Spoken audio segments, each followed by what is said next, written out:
Iran has warned its forces are waiting for US ground troops and will set them on fire if Donald Trump decides to put American boots on the ground. As more US soldiers arrive into the region, American media is reporting the Pentagon is preparing for weeks of ground operations. Our correspondent Alison Horn is in Jerusalem. Alison, good morning. So how many new troops are there and what's the plan?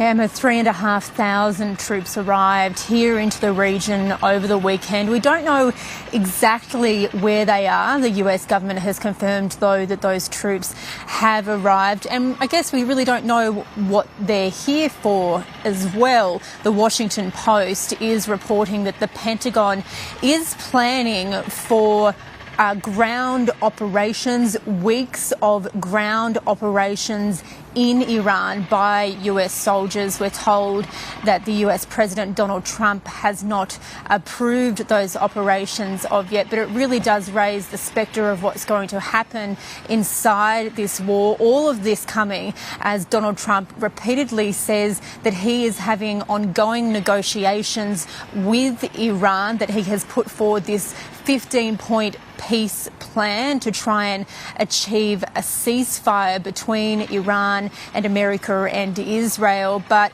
unsurprisingly, Iran has thrown some skepticism on that notion of peace negotiations. The Speaker of Iran's parliament has actually said that the ruse of negotiations is actually just to allow the United States time to get its troops into the Middle East to launch a ground attack. And the Speaker on social media said, "Our men are waiting for the arrival of American troops on the ground to set them on fire and punish their regional partners forever." So a pretty strong warning there from the Speaker of the Iranian parliament. And Amber, it's not that unusual that Iran would be pretty sceptical of any negotiations. If you remember, it was just a few weeks ago that Iran and America were locked in diplomatic talks about Tehran's nuclear programs when the US dropped those bombs that started this very war. Ali, speaking of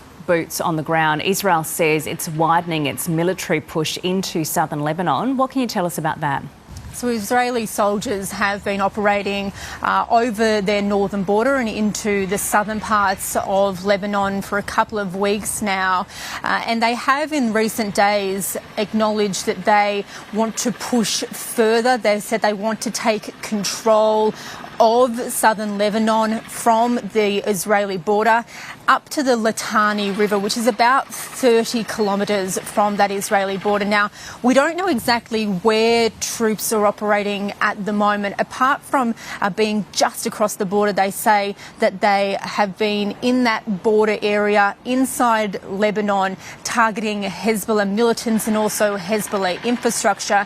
But in the last few hours, Israel's Prime Minister Benjamin Netanyahu has said he has given the order for troops to now advance further north. We don't know how far those troops will go. Certainly there is no suggestion that Israeli forces will be going to Lebanon's capital, Beirut, but it gives you a bit of an idea as those peace negotiations are going on in the background that there is certainly scope for this war to intensify.